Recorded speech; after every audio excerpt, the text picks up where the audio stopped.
Madame, Monsieur, bonsoir et bienvenue sur le plateau d'Al Mouatin, où nous allons aujourd'hui parler de la question du voile. Donc ce voile qui a fait beaucoup de polémiques, qui a fait couler beaucoup d'encre en France et ailleurs.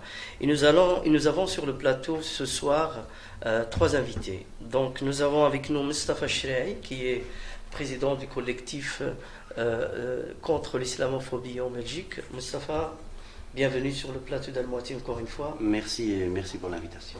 Nous avons aussi Fadila Maroufi qui travaille pour une fondation qui s'occupe de l'accompagnement des détenus. Bienvenue sur le plateau Fadila. Et puis nous avons Nora Pateri qui est militante associative, qui est aussi qui travaille beaucoup avec beaucoup d'organisations, d'associations, qui fait beaucoup de bénévolat aussi et qui est convertie à l'islam depuis 16 ans. Bienvenue Nora. Merci. Donc ma première question, elle est générale, donc je vais essayer de la poser un peu à tout le monde sur justement la situation de l'islam aujourd'hui en France. Pourquoi la France, selon vous, et chacun peut donner sa réponse, est un peu obsédée ces dernières semaines par la question du voile qui peut, je ne sais pas, donc tout le monde en parle, on a plus ou moins oublié les problèmes socio-économiques, on ne parle plus du chômage, on ne parle plus de gilets jaunes, on ne parle que du voile. Et nous avons aussi énormément d'experts, de journalistes qui sont devenus des imams, et de tout le monde peut faire des fatwas en fait sur des plateaux de télévision concernant le voile. Mustafa, Fadila et Nora, celui qui veut parler, je lui donne la parole au premier lieu. C'est à vous de choisir. Je vais laisser la parole aux dames. Honneur aux dames. Alors, Fadila? Eh bien, mais par rapport à la France, moi je dirais surtout que je pense qu'il y a quand même à la base, il y a quand même aussi des revendications qui ont été faites depuis quand même pas mal de temps ici par des groupes quand même qui prônent quand même, comment je dirais, on va dire des islamistes, qui sont revendicateurs par rapport à un islam politique. Et par rapport à ces revendications, c'est clair qu'il y a une frange de la population qui se lève et qui disent clairement qu'ils ne veulent pas de séparation. La France a une laïcité. La laïcité, c'est quoi? Elle permet de défendre les opinions de chaque individu, quel qu'il soit d'ailleurs, qu'il soit, contrairement à ce qu'on veut faire croire, c'est-à-dire qu'on rejette les religions, ce qui n'est pas le cas. Ce qu'elle permet, c'est que chacun puisse vivre ses croyances et qu'il soit protégé devant la loi. Alors après, il y a quand même un appel depuis quelque temps par des groupes, notamment le CCIF, par d'autres personnes, d'autres personnalités qui ont fait des appels. Et je pense qu'ils essayent aussi de semer un peu la zizanie au sein des populations. On le voit en France, mais je pense qu'on peut aussi le reprendre aussi un petit peu en Belgique. On voit que là, il y a des revendications par rapport notamment le voile, de plus en plus, qui posent question. Pourquoi? Parce qu'il y a vraiment, on veut séparer. Alors, ces personnes-là font le jeu aussi de l'extrême droite, puisque eux, c'est un extrémisme qu'ils mettent en avant, aussi de la même manière que l'extrême droite. Et les uns et les autres, en fait, font que s'alimenter. Et je pense qu'ici, il y a quand même une population qui essaye quand même de garder, on va dire, une bonne entente au niveau de la citoyenneté, mais à partir du moment où vous avez un prosélytisme, où vous avez des revendications qui deviennent de plus en plus insistants, je pense que ça ne peut que créer une dynamique de montée en escalade. Ce qui est un peu problématique, je pense, à mon avis, c'est la généralisation justement de la condamnation de toutes ces femmes qui portent le voile, en sachant qu'il y a des femmes qui le portent par conviction, d'autres qui le portent par tradition et par culture, et d'autres qui le portent parce qu'ils sont obligés de le porter par leur mari ou par un sujet de leur famille. Généraliser, mettre tout ça ensemble, en France en tout cas pour l'instant, c'est ça qui pose problème, je pense. Oui, parce que je pense que ici, clairement, à force de mettre le voile, déjà par les islamistes, le fait de mettre le voile en avant comme c'est fait, c'est de montrer finalement qu'une femme musulmane n'est musulmane qu'à partir du moment où elle est voilée. Or, c'est pas le cas. Il y a des femmes qui ne portent pas le voile et qui sont musulmanes. Je pense qu'ici, la question n'est pas vraiment... Parce qu'au niveau de la loi, les femmes voilées peuvent porter le voile. À l'extérieur, elles peuvent porter le voile. il n'y a aucune loi qui interdit et qui met en avant une ségrégation entre les femmes voilées et celles qui ne le sont pas. En France, en Belgique, pareil, on n'interdit pas aux femmes de pouvoir porter le voile. Ce qui a été surtout, c'est qu'il y a eu des revendications de la part de certains groupes en essayant de l'imposer soit dans les établissements scolaires ou dans le milieu du travail, où là ça pose question pour une question de neutralité notamment. Moi j'ai pu le vivre en tant que travailleuse sociale, effectivement, les personnes, les femmes qui viennent nous voir pour certaines problématiques quand même qui sont assez sensibles, si elles sont en face de quelqu'un, d'ailleurs qu'elles soient voilées ou qui portent une croix, etc., ne vont pas pouvoir tout dire ou être à l'aise parce qu'il y a un peur du jugement. Oui. Et donc je pense que dans le milieu du travail, c'est clair qu'il y a cette problématique-là. Après, il y a aussi une autre problématique, c'est qu'on a de plus en plus aussi des groupes de femmes qui sont prosélytes, qui appartiennent à des groupes, qui se mettent en association, en collectif, et qui de plus en plus revendiquent ce voile en disant que c'est un choix. Mais concrètement, sur le terrain, on voit que souvent, et notamment ici par exemple avec la marche de l'islamophobie en France, qui a parlé, qui a pris la parole, ce sont surtout des hommes, et pas n'importe quel homme non plus. Ce sont des hommes qui ont tenu aussi des propos quand même qui étaient limite même, qui allaient à l'encontre de l'égalité homme-femme aussi. Très bonne remarque. Donc je pense que là, c'est quand même important de le soulever. Et donc il est tout à fait légitime du coup que la population puisse se poser des questions. Il me semble qu'on a eu depuis quelques années, on a eu un gros problème avec le radicalisme violent. Ici on ne parle pas de radicalisme violent, on parle de l'islamisme. Mais la question c'est qu'en France et en Belgique on a appelé au calme, ce qui est franchement incroyable. Quand on regarde ce qui s'est passé aussi en France lors de l'Assemblée où ce monsieur du RN, du Rassemblement National, quand il a interpellé cette mère, ce qui est extraordinaire, c'est que toute l'Assemblée a hué ce monsieur en lui demandant de sortir. Donc il y a eu quand même de la part des réactions, un rejet par rapport à tout ça.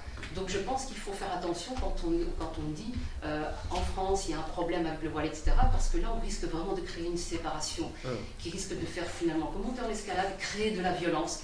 Et il faut vraiment l'éviter. Et le problème, c'est que, évidemment, c'est à ce moment-là que nous avons des islamistes qui en profitent, des personnes radicalisées qui recrutent. Tout à fait. Donc il faut faire attention. Oui. Nora ? Oui, moi pour revenir à la question, je pense surtout qu'on pointe du doigt donc l'islam. Pourquoi ? Parce que c'est la première religion donc mondiale, et surtout pour étouffer toutes les affaires, donc le taux de chômage, le taux économique, la problématique de tous les jours actuels. Qui existe en France. Voilà, tout à fait. Et donc je pense que c'est quand même un gros sujet sur lequel ils peuvent s'attaquer. Donc vraiment pour étouffer l'affaire, pour que le peuple puisse dire on oublie le chômage, on oublie les problèmes financiers, on oublie tout ça et on pointe du doigt, voilà. L'islam en tout cas n'est vraiment pas un problème pour le vivre ensemble, n'impose en aucun cas le port du voile ou pas pour les citoyens, donc chacun fait ce qu'il veut. C'est votre cas par exemple, vous êtes très active sur le terrain et vous travaillez avec une dizaine d'associations, vous êtes bénévole, etc.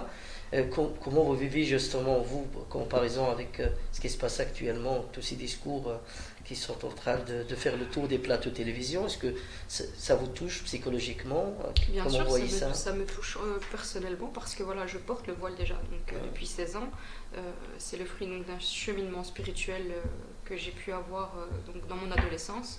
J'ai fait beaucoup de recherches, j'ai beaucoup lu, j'ai beaucoup étudié. Et, j'ai décidé de me voiler et ça n'empêche en aucun cas de vivre comme tout le monde. C'est pas un homme qui vous a demandé de porter le voile? Pas du tout. Donc, le fait par soumission à Dieu. Voilà, il y a plusieurs versets du Coran qui en parlent justement. Donc la femme en islam ne doit pas être soumise à l'homme, mais bien à son créateur. Et je pense qu'être voilée, ça peut être une soumission à Dieu, très, très certainement, mais c'est aussi au niveau de la pudeur. Donc je parle en mon nom personnel et pas au nom de toutes les femmes, parce que chacune a sa manière de voir les choses. Et mon voile ne m'empêche en aucun cas de vivre comme tout le monde. Est-ce qu'il existe, selon vous, des femmes qui le portent parce qu'ils sont obligés de le porter par leur famille, par leur mari? Moi, dans votre entourage. Ce que je pense, c'est qu'il y a effectivement donc, toujours du bon et du mauvais dans tous les sujets. Donc très probablement, il y a des femmes qui sont forcés de porter le voile. Et qu'est-ce que vous en pensez, vous, de cette manière de faire, de porter Ça le ne voile? fait pas partie de l'islam, tout simplement. Donc voilà, chaque être humain doit avoir cette possibilité de vivre comme il l'entend, comme il le veut. Je pense qu'on vient au monde seul et on meurt seul, et on devrait avoir cette capacité, cette faculté de pouvoir vivre notre vie comme on l'entend et comme on le souhaite. D'accord. Simplement. Moustapha, par rapport à la même question. Eh bien, je voudrais d'abord rendre hommage à toutes ces femmes qui doivent supporter la violence sociétale, des violences physiques, parce qu'elles sont violentées par leur époux, par leur conjoint, etc. Des femmes qui doivent supporter une violence psychologique parce qu'elles sont précarisées dans le travail, ou des violences économiques parce qu'on leur a interdit certains travails. Donc c'est un véritable hommage que je rends à toutes ces femmes qui au quotidien, en France, en Belgique et partout dans le monde, doivent supporter toutes ces discriminations et toutes ces violences, quelles qu'elles soient. Et c'est inacceptable. Maintenant, si on regarde la France et ces derniers temps et ces dernières années, eh ben, on remarque un phénomène qui est propre à toutes les sociétés lorsqu'elles s'interrogent sur leur devenir, sur leur situation sociétale, sur leur situation économique, militaire, leur hégémonie nationale, internationale, etc. Eh bien, on est confronté à ce qu'on appelle la pyramide de la haine. C'est-à-dire qu'à un moment donné, on se pose une question, qu'est-ce que je suis, et je me construis par rapport à l'autre. Et je crée un phénomène qu'on a connu dans les années 30 en Europe, en Belgique, où des millions de gens étaient menés vers des camps de la mort. Dans d'autres pays, à d'autres époques, les Amérindiens, ou bien les Birmans, ou bien les Ouïghours, ou bien Ce qui s'est les passé pour la Cachemires, communauté etc. juive, À un moment donné, on crée une opinion publique. Et cette opinion publique, elle peut être hostile par rapport à un groupe qu'on a décidé que c'était notre ennemi du moment. Et finalement, à force de créer une hostilité négative, eh bien, il y a des gens qui passent à l'acte, qui frappent des femmes dans le métro, qui arrachent des foulards de la tête des gens, qui foncent vers des mosquées, etc. C'est pas propre aux musulmans. Si vous regardez ce qui se passe dans d'autres pays, ce sont d'autres communautés, d'autres groupes d'intérêt qui agissent comme ça, mais parlons de la France. Et ici, eh bien, on est dans exactement ce même phénomène de pyramide de la haine. On crée une opinion publique négative, hostile, où les gens passent à l'acte. Le pire, c'est que quand c'est instrumentalisé par l'État, la capacité de l'État à nuire est extrêmement importante. Regardez les camps de concentration ouïghours, ou bien regardez Birman, quand c'est l'État qui agit, c'est beaucoup plus néfaste que c'est simplement votre voisin qui vous tape dessus et qui vous traite de sale négro. C'est tout à fait différent. Donc on est face à tout à fait le même phénomène de construction identitaire et de construction de la pyramide de la haine, avec ses différentes phases jusqu'à arriver à tuer le prochain. L'attentat sur la mosquée de Bayonne, il était là pour tuer les gens, il n'était pas là pour simplement faire brûler quoi que ce soit, il était là pour tuer les gens. Et je n'aime pas trop le mot voile, parce que dans mon esprit, voile c'est plutôt une connotation de cacher. Et ici, on va cacher la misère du monde, Ça veut dire on ça en va arabe en cacher plus. la condition, Oui. etc. Hijab. Je préfère le foulard. Je préfère utiliser le foulard qui est un vêtement qui peut prendre des couleurs et des formes différentes. Et il y a des gens qui considèrent qu'ils en ont besoin dans leur relation avec Dieu. Et c'est un droit fondamental. Comme n'importe que. On est en Belgique, si on parle de la Belgique, on a 19 critères protégés par la loi. Les convictions religieuses sont protégées par un droit fondamental qu'on ne peut pas enlever. Et beaucoup de gens ne comprennent pas que la liberté religieuse, elle est là pour tous les citoyens. La liberté religieuse vous permet de croire ou de ne pas croire, de rentrer, de sortir d'une religion. Donc ça n'a pas été fait que pour les croyants.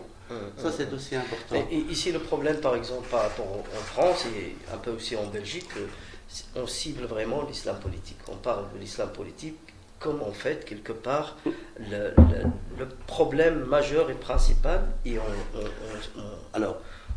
on dit que ce sont des femmes qui se cachent quelque part sur ces revendications. Quand on n'a plus d'arguments, on jette des anathèmes. Et on dit c'est l'islam politique, c'est les frères musulmans, c'est cela, pour créer de nouveau dans cette pyramide de la haine un sentiment de peur, de contrôle de soi-même, de quelque chose que l'on pas, pour insuffler la peur dans la tête. Or, soyons sérieux, Hein, c'est pas un chroniqueur qui fait le buzz tous les soirs sur CNews qui porte la vérité de ce qu'il y a sur le terrain. Si on regarde la Belgique, on a des chercheurs ou des directeurs du CISMO comme Madame Brigitte Maréchal, on a Felipe Pedaceto, on a Alto Machai, on a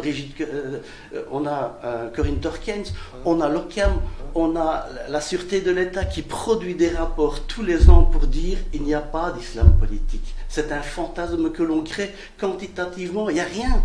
Et de nouveau, on lance un slogan, les islamistes, c'est ça, et on va chercher des photos ailleurs de gens, pour tout ça, pour créer ce sentiment d'insécurité dans la tête, pour le convaincre de quelque chose qui n'existe pas, mais qu'il faut imaginer.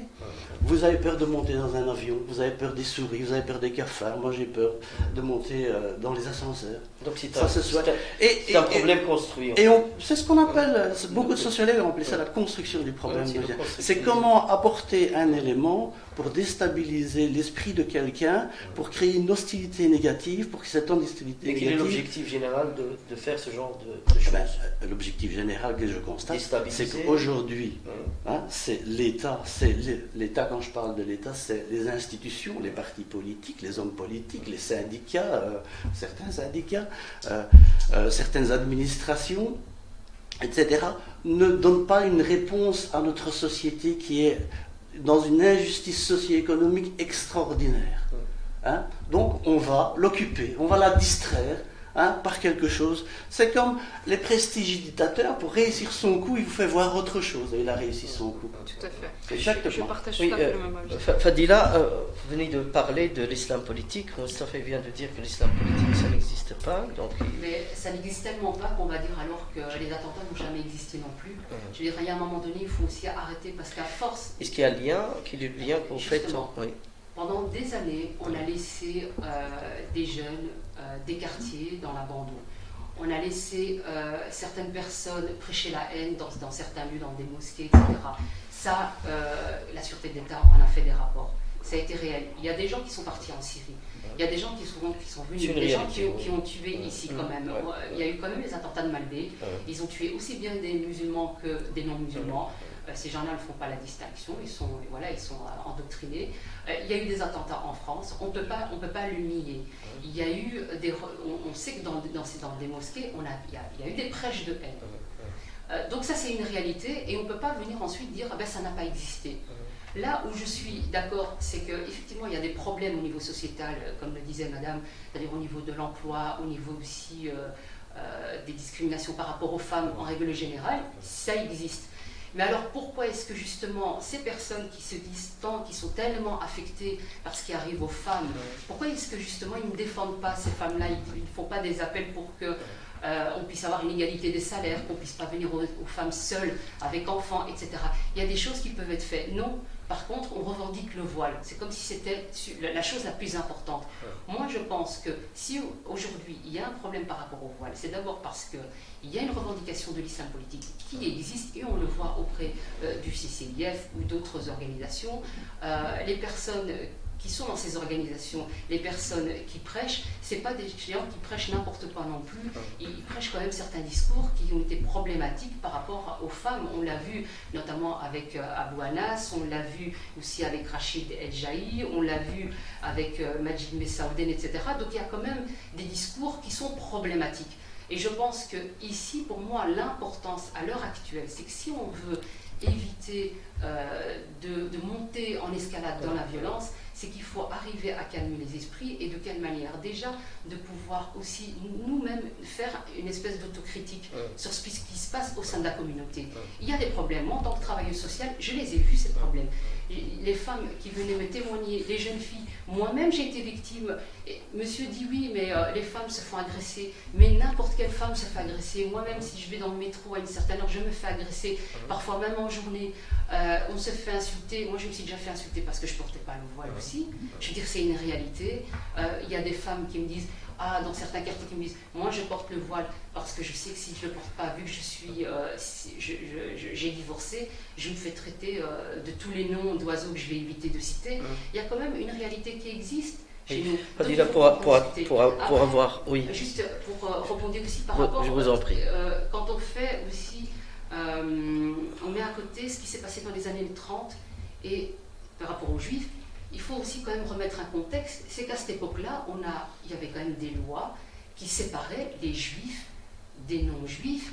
On a exterminé des gens, on les envoyait dans les camps de concentration. Moi, il me semble quand même qu'en France et en Belgique, on n'appelle pas exterminer, au contraire. Il y a des lois qui protègent. Il y a des lois qui protègent, on appelle au calme. Oui.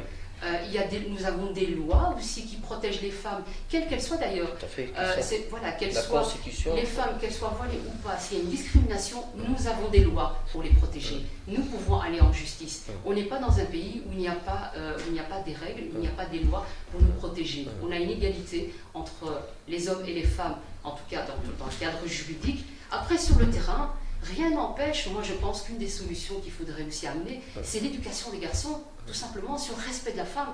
Parce que qu'est-ce qu'on nous dit aussi? C'est qu'une femme qui porte le voile est pudique, ça on le sait au sein de la communauté, ça se dit. Je veux dire, on ne va pas commencer à mentir et nous dire « Ah mais non, ça ne se dit pas ». Non, une femme qui porte le voile est pudique, elle est respectable. Celles qui ne le portent pas ne sont pas pudiques, elles ne sont pas respectables. Et nous avons un problème d'éducation. Je le vois dans les écoles.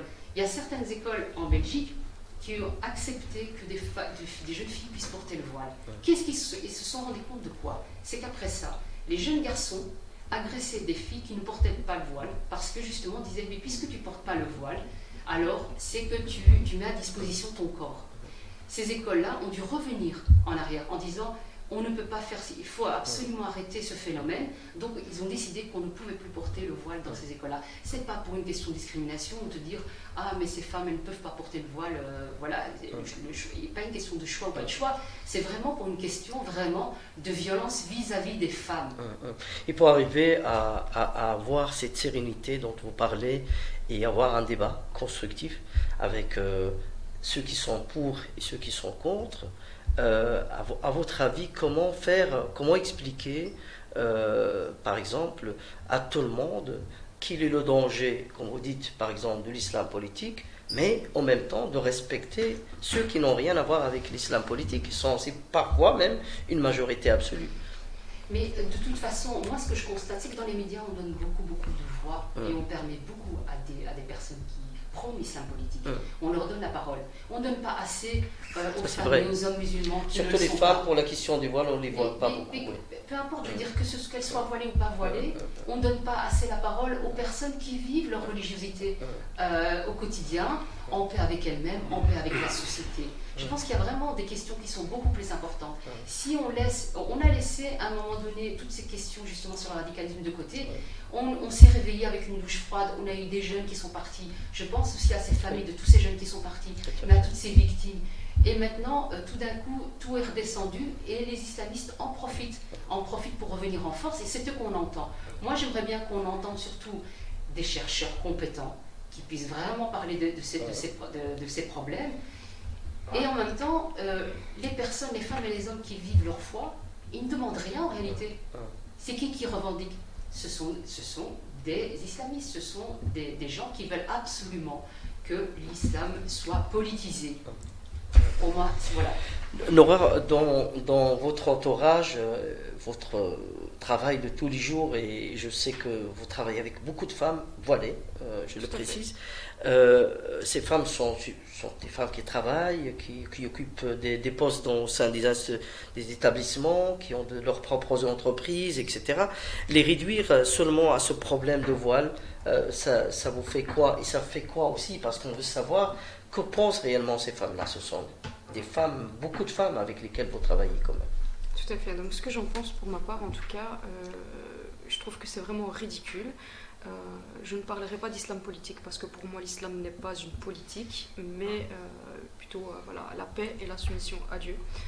Pour vous dire vite fait au discours de madame, je pense que c'est plutôt un problème culturel et non religieux. Il y a une sourate qui est dédiée à la femme, justement, donc qui met en valeur justement la femme. Après, c'est pas un bout de tissu qui va nous empêcher de travailler dans n'importe quel domaine qu'il soit et qui va réduire à moindre notre intelligence. Donc voilà, nous sommes autant capables qu'une personne non voilée de travailler. J'ai des amis qui sont policières qui portent le voile, j'ai des amis qui sont pharmaciennes, des docteurs, etc. etc. Est-ce qu'il y a dans votre entourage aussi, par exemple, des personnes qui sont déjà parties en Syrie, qui se sont radicalisées? C'est de ça que parle Fadila aussi. Tout à fait. Après, voilà, c'est vrai qu'il ne faut pas le nier, il y a une grande problématique. Encore une fois, l'islam se disperse en 70 branches et plus. Je pense aussi que c'est un problème au niveau de la politique, encore une fois, parce que c'est les personnes qui travaillent, donc qui sont politiciens, qui nous mènent à avoir cette haine contre le musulman. Mais un vrai musulman, un bon musulman ne pourra pas faire du mal à une créature. Oui, mais les raisons qui ont poussé, par exemple, ces femmes que vous connaissez, qui sont partis, qui ont choisi cet islam politique et de partir en Syrie pour aller défendre, faire la guerre, etc. Ces femmes qui sont parties en Syrie, c'est justement pour la problématique qui se passe en Europe. C'est la privation de la liberté de culte, c'est de toujours être anéanti tant qu'au niveau politique. Donc le fait de ne pas les respecter dans leur manière d'être et de faire, donc ça les pousse de partir et de quitter, d'aller faire la guerre, etc. Exactement. Après, voilà, moi j'ai mon opinion par rapport à tout ce qui est jihad, etc. Pour moi, ça c'est pas fondé. D'accord. Je pense qu'on peut très bien vivre notre islam en Europe. C'est vrai qu'on est fort embêté. Le djihad que tu fais tous les jours, c'est de travailler, d'aller aider les autres. Déjà, c'est de me remettre en question moi-même. Qu'est-ce que j'ai fait de bien aujourd'hui? Qu'est-ce que je n'ai pas fait? Qu'est-ce que j'ai manqué? Qu'est-ce que je pourrais améliorer en moi au niveau de ma foi, au niveau de ma personne? Ça, c'est vraiment un djihad. Après, le djihad physique, pour la femme, il n'existe pas en islam, en tout cas pour ma part. C'est ma façon de voir les choses. Maintenant, ce que j'en pense, c'est qu'il ne faut pas mélanger l'islam et culture, ni politique et islam. On devrait vraiment avoir cette possibilité de pouvoir vivre notre religion comme on l'entend, comme on le désire, sans devoir empiéter sur la vie de l'autre ou la façon de voir les choses de l'autre. Une question pour général, est-ce que le port du voile est une obligation en islam? Alors, il y a des versets dans le Coran qui en parlent. Justement, le voile, le hijab que monsieur a cité tout à l'heure. Je rejoins son avis. Quand on parle du hijab, c'est plus cette séparation, ce voile qu'on peut mettre. Parce que hijab en arabe, ça c'est vraiment. Voilà, c'est ça, qu'on peut mettre entre la personne, la séparation entre la personne, donc la pudeur interne, je dirais, de ne pas dire n'importe quoi ou de se livrer n'importe comment en face de la personne. Par contre, le verset qui parle concrètement de ce voile islamique, c'est avec le mot adapté, khimarun. Et donc c'est vraiment ce voile qui est dans plusieurs hadiths a été rapporté aussi. Le prophète alayhi salatu wa salam nous a recommandé donc de pouvoir se voiler, de rabattre les voiles sur les poitrines. Après c'est vrai que c'est fort vaste. Il y a d'autres interprétations plus en profondeur, mais je pense aussi que c'est un signe de pudeur. Voilà, moi quand j'ai mis mon voile, j'avais déjà cette pudeur en moi. J'avais pas envie de montrer mon corps et ça m'a aussi beaucoup aidé au niveau de ma vie, car à l'époque, à ce moment-là, j'étais jeune, j'étais dans les centres d'accueil d'urgence, et puis j'ai aussi été un peu dans la rue, et ça m'a permis de ne pas aller toucher aux drogues ou faire n'importe quoi avec. Ça vous a protégé, ça vous a aidé vraiment à vous protéger contre d'autres. Tout à fait, et c'était vraiment ce lien et cette connexion avec Allah Azza wa Jal qui m'a. Et je précise que vous êtes converti, vous êtes d'origine. Tout à fait, je suis moitié italienne, moitié marocaine, mais mon papa ne m'a pas élevée, donc j'ai vraiment grandi avec les Italiens des deux côtés. Bon, après, ma maman est athée, donc elle a aussi une autre vision des choses et elle ne l'accepte pas. Et donc c'est aussi un combat perpétuel pour moi de tous les jours, de pouvoir essayer de convaincre ma maman que le voile se porte sur ma tête et non la sienne. Donc voilà, elle m'a donné des valeurs que je ne renie pas, elle m'a donné une éducation que je ne renie pas et que je garderai jusqu'à la fin de mes jours, bien évidemment. Mais après, c'est mon choix personnel, c'est mon bien-être intérieur. Votre maman n'est pas voilée? Pas du tout, elle est athée, donc elle est vraiment pas croyante. Et pour moi, c'est vraiment cette liberté de me sentir bien dans mon corps et en moi et de me dire, voilà, sans mon voile, je me sens nue en fait. Je ne peux pas sortir sans, je ne peux pas vivre sans. On va dire oui, c'est un petit bout de tissu, mais j'y suis attachée et je ne suis pas d'accord avec l'interdiction du voile. Voilà. Si on me couperait ce petit bien-être que je puisse avoir dans ma vie de tous les jours, je ne serais pas contente et je ne vivrai plus pour moi-même. La même question, Mostafa. Est-ce que le voile, est-ce qu'il y a une obligation de porter le voile en islam, selon vous, je sais que vous travaillez beaucoup Alors, ces questions. je vais revenir d'abord sur Je vous en prie. Oui. de Fadila. Fadila. Oui. L'organisation de la conférence islamique, c'est 59 pays, c'est 2 milliards de personnes. Il y a quelques millions qui sont en France, en Belgique, en Allemagne, etc. Depuis 40 ans, on suit les attentats terroristes dans le monde. On est à peu près à 33-34 000 attentats dans le monde.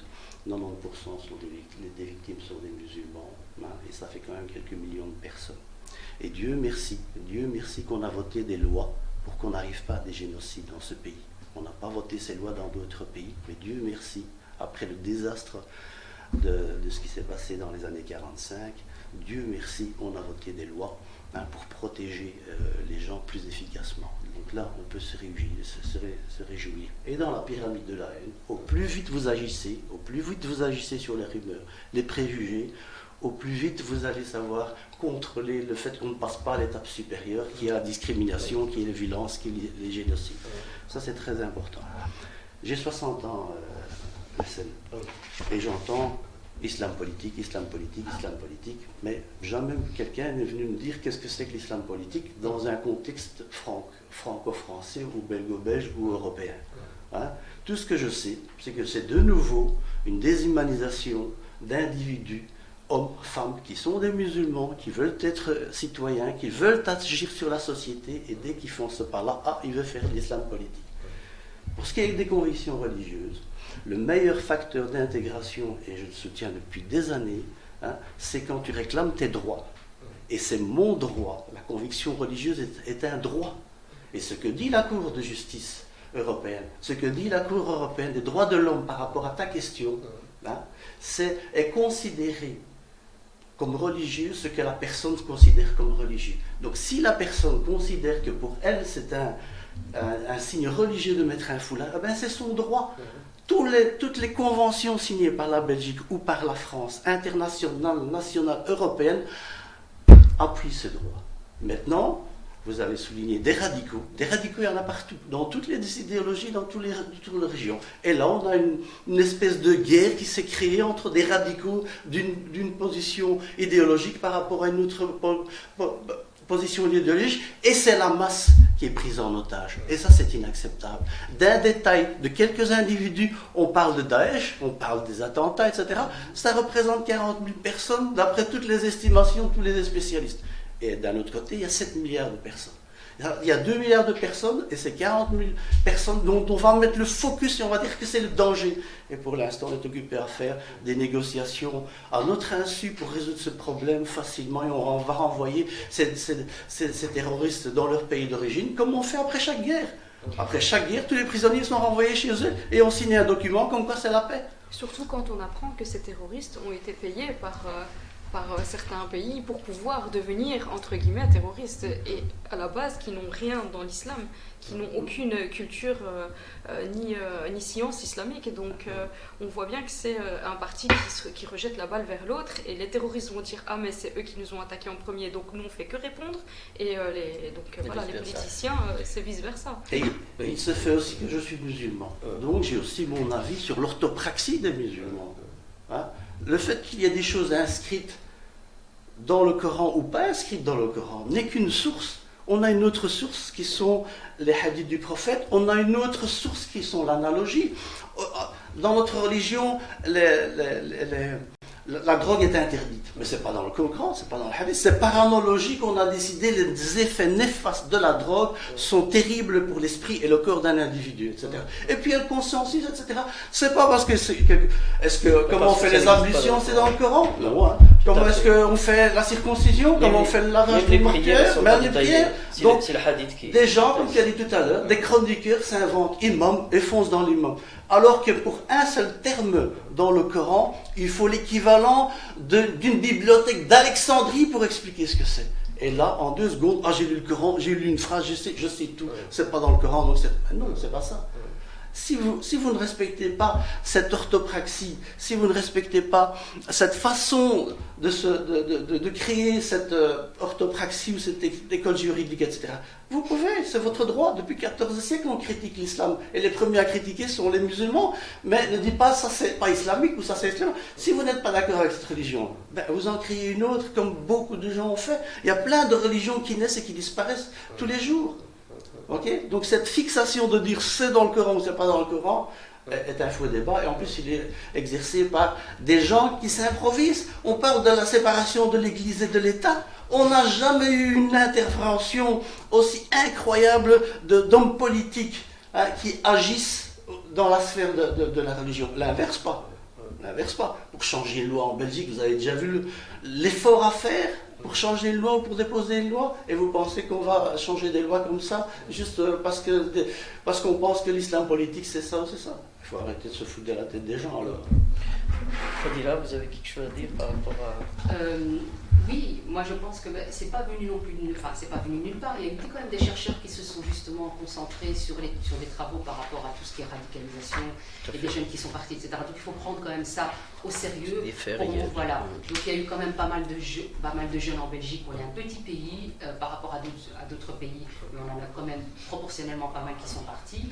Maintenant, quand monsieur parle de l'islam politique, il me semble, je ne sais pas, je vais peut-être poser la question directement à monsieur, mais il me semble que faire la rabia, je ne sais pas si vous êtes sympathisant des frères musulmans, mais en tout cas faire la rabia, donc le signe de ralliement des frères musulmans, qui est quand même aussi un islam, enfin les frères musulmans c'est l'islam politique. Rabat, c'est ça. Voilà, donc c'est une revendication, l'islam politique c'est quoi? C'est une revendication justement pour imposer des lois qu'on estime du religieux au niveau politique.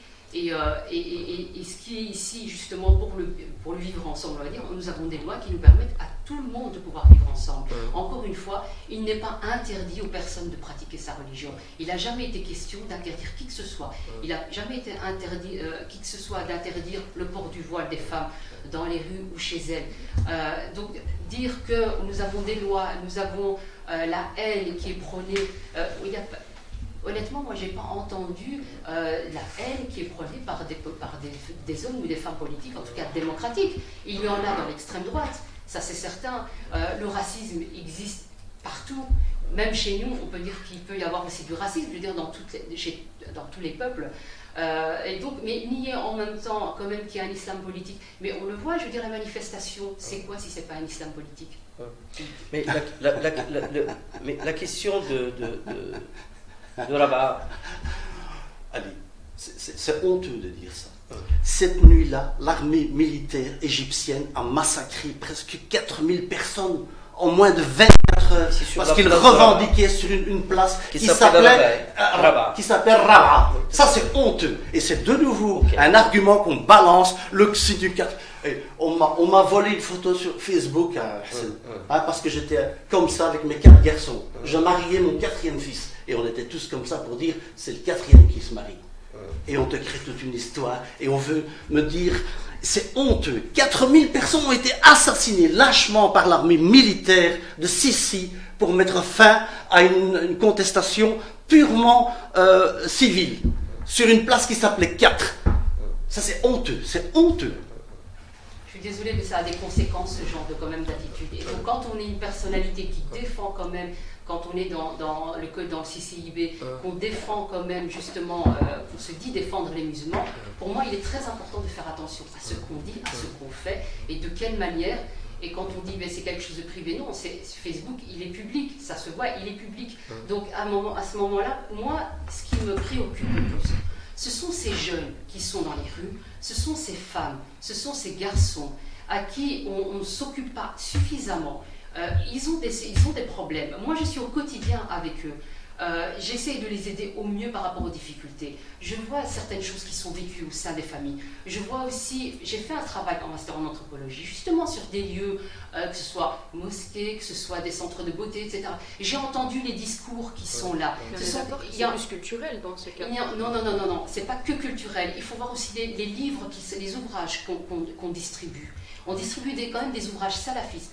dans lequel on entend quand même des propos qui sont discriminants. On appelle quand même à tuer, ou la haine, que ce soit par rapport aux juifs, que ce soit par rapport aux mécréants. C'est une réalité. Madame, quand là tout à l'heure, vous disiez notamment que ces personnes sont parties parce qu'il y a eu une privation de la pratique du religieux. Mais non, on peut pratiquer sa religion en Belgique ou en France. Je ne suis pas d'accord. Si. On peut la pratiquer directement. Je vous donne la parole, le terme. Donc on peut la pratiquer. Il n'y a aucune interdiction aux personnes de pouvoir pratiquer sa religiosité. Personne ne vous interdit d'aller dans les lieux de culte. Personne ne vous interdit de marcher dans la rue avec votre voile. Donc il n'y a pas de loi qui vous dise c'est interdit de porter un voile, etc. Il n'y en a pas. Et heureusement, on a des lois par contre qui défendent des personnes contre les discriminations. Pour moi, ça, c'est important. Parce que pour moi, des termes comme l'islamophobie, etc., oui, ce sont l'islam politique qui veulent revendiquer, ce qui nous interdirait toute forme de critique, justement, contre les personnes qui ne sont pas contre les islamistes. Parce que les musulmans, on ne critique pas les musulmans, personne n'a critiqué les musulmans. Je veux dire, qui sont les personnes, à part des gens d'extrême droite, qui ont réellement critiqué les musulmans dans nos pays, ici en France ou en Belgique? J'en ai pas entendu. Par contre, oui, les extrémistes sont rejetés, ça c'est clair. Et heureusement qu'on rejette encore l'extrémisme. C'est ça qui permettra justement de ne pas arriver à une haine. Mais comment faire de la pédagogie justement pour essayer de trouver un terrain d'entente? Vous êtes aussi musulmane, elle est musulmane, il est musulman, donc c'est un débat intra-musulman. Comment arriver justement à débattre et à échanger pour construire une façon de faire sur laquelle même la société, les valeurs de la société, l'intérêt général de la société soient respectés? Mais tout d'abord, il y a des gens qui travaillent sur ces questions-là dans les universités, il y a des recherches qui sont faites. Après, si on veut débattre réellement, moi je ne suis pas théologienne, donc je ne vais jamais dire le voile, il est dans le Coran ou pas. Je veux dire, à la limite, c'est même pas mon problème. Si les gens veulent porter ou pas à l'extérieur, ils font ce qu'ils veulent. Je ne suis pas contre ce principe-là. Donc je ne vais pas m'attarder là-dessus. Par contre, il y a réellement une réflexion. Pour moi, il n'y a pas de réflexion pour savoir finalement comment faire pour vivre ensemble. Comme je vous l'ai dit là tout à l'heure, on entend surtout des gens qui revendiquent. Il y a beaucoup de revendications. Mais réellement sur le fond, il faudrait proposer effectivement des choses. Mais pour ça, il faudrait qu'on se mette autour d'une table, qu'on en parle. Mais qu'on en parle de manière sereine. C'est-à-dire qu'ici, à partir du moment où vous dites « mais je ne suis pas d'accord là-dessus », il faut qu'on puisse critiquer. Il faut qu'on puisse être d'accord sur le désaccord pour travailler. On peut critiquer, par exemple, une religion, elle peut être critiquable. Et ça ne veut pas dire qu'on va être discriminant vis-à-vis d'une personne qui pratique. Et donc ça, c'est important, c'est un de nos principes. Et ici, ce qu'on veut nous faire croire, c'est de nous mettre des termes comme islamophobie pour justement interdire toute forme de critique. Or non, il ne faut pas faire ce genre de choses. Je pense que le plus important, c'est qu'on puisse être autour d'une table. Moi, je ne me dis pas musulmane ou pas, je veux dire publiquement, j'estime que c'est quelque chose, que la pratique spirituelle ou religieuse, elle est personnelle.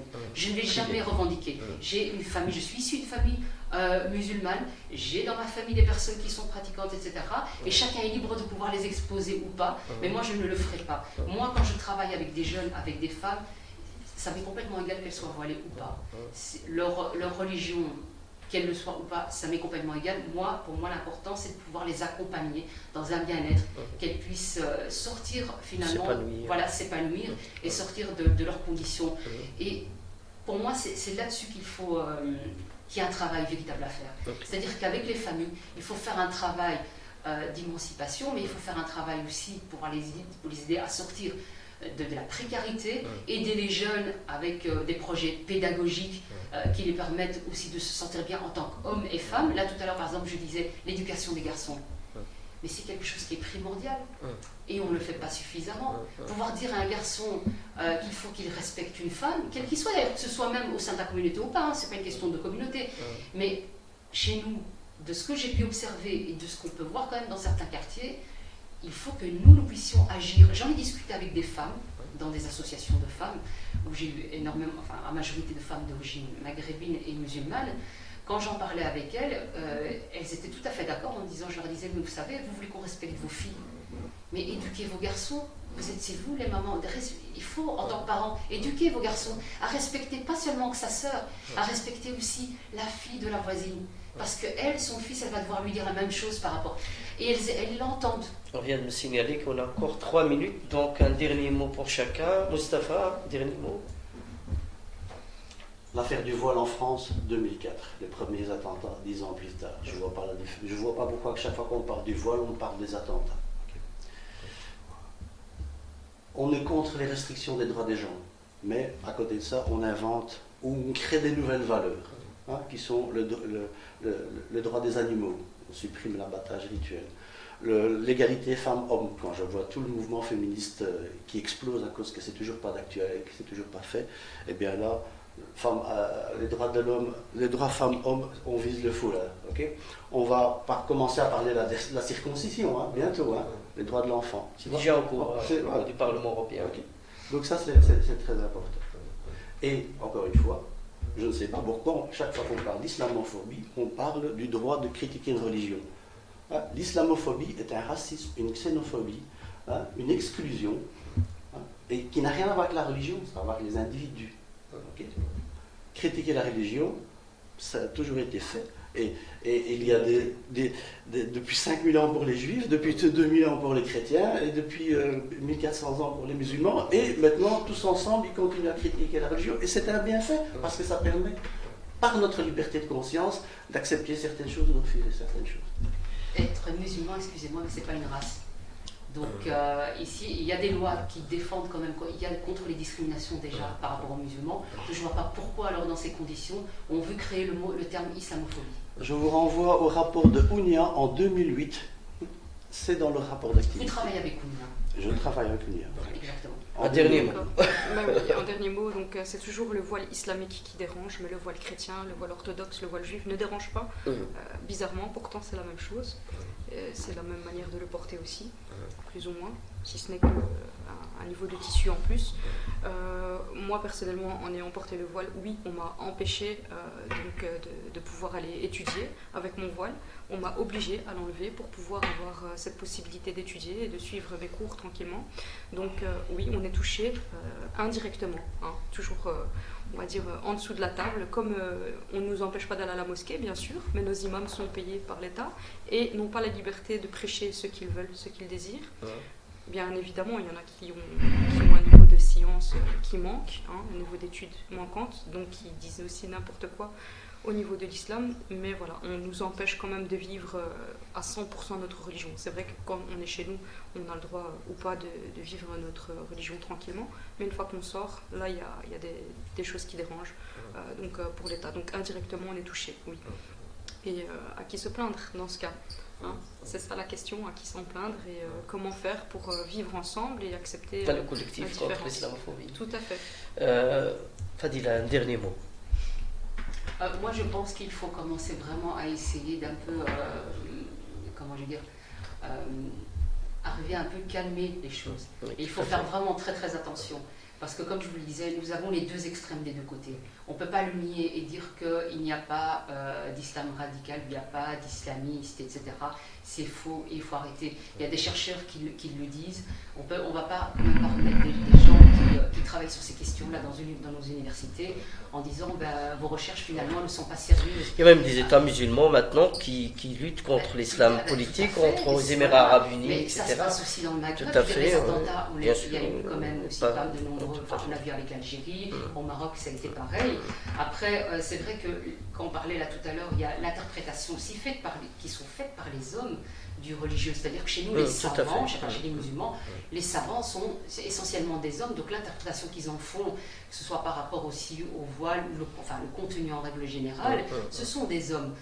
Donc à ce moment-là, c'est ça aussi c'est pour ça que le religieux doit être en dehors de la sphère politique, parce que sinon à ce moment-là, quelle est la place aussi de la femme dans ces conditions, si ce sont des hommes qui interprètent tout Il y a des projets pour des futures femmes imams en Belgique. Oui, mais bon, elles ne sont pas soutenues quand même par la majorité non plus des musulmans. Il y a toujours des restrictions et des confrontations pour chaque chose qui est nouveau. D'autant plus, il faut être vigilant, et pas minimiser comme je pense qu'ici, pour moi, monsieur minimise quand même assez bien par rapport à l'islam politique. Moi, justement, je ne veux pas minimiser, mais je ne veux pas non plus qu'on appelle à la haine. On est dans un véritable, pour l'instant, tournant, où on a, comme je le disais, des extrêmes qui sont en train de s'affronter. Donc si nous, on ne se met pas autour de la table pour en parler calmement, on risque d'aller vers quelque chose qui risque de On a vraiment pris le temps de continuer. On a fait les 45 minutes de notre débat. Merci Fadila de participer à ce débat très intéressant. Merci Nora pour votre participation. Mostafa, merci beaucoup aussi. Et merci pour une prochaine invitation pour discuter calmement avec vous. Avec plaisir, on va déjà continuer dans les coulisses maintenant calmement. Mais c'est ce qu'on disait tout à l'heure. Il faut justement accepter la critique et accepter d'être en désaccord justement pour pouvoir construire des ponts et travailler ensemble comme on le fait tous les jours pour le vivre ensemble. Madame, Messieurs, merci de nous avoir suivis et à la prochaine fois. Merci.